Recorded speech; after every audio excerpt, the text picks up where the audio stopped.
baboy. So, ayan. So, hiwa-hiwain ko na itong sitaw.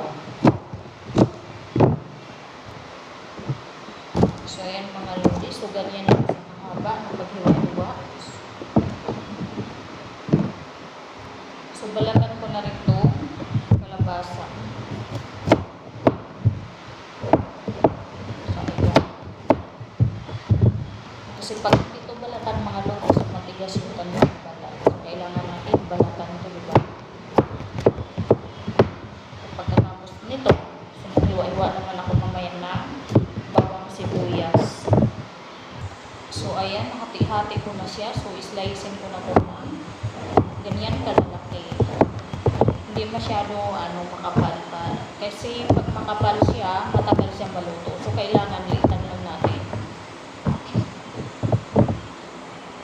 So, ayan na siya. So, tapos ko na siya naghiwa, sitaw, at saka okra, kalabasa. So, ayan.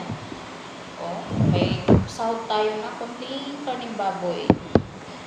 Saka, siyempre, hindi talaga mawawala ng sibuyas, bawang kapag nagluluto tayo, diba? So, ano namang lasa ng ating linuluto pag wala tayong bawang sibuyas. So, ito lang yung pampalasa. At saka, nabulol na ako. At pabango na ating linuluto. So, ayan na. Hiwa-hiwain ko na yung sibuyas.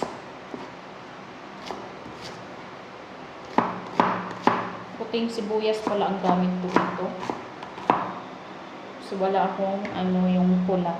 Ilagay ko na itong bawang sibuyas.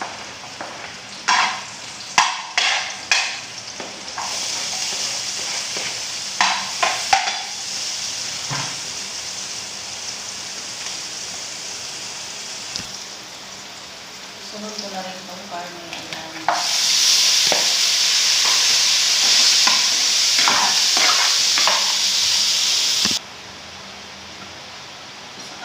May isda rin tayo sa yan. I-perito natin. So, pag gulay, kailangan talaga may peritong isda. So, ito na mga lodi ang ating gulay. Ayan. Santayin ko na lang maluto. Mga lodi, suluto ng ating gulay. Ayan. Napakayami. Ang sarap-sarap. Siyempre, may perito tayong galunggong. Ayan.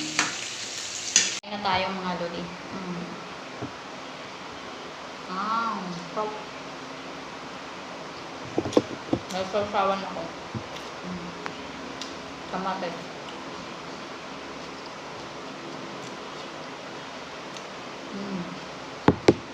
Sarap. Peritong isda. Galunggong.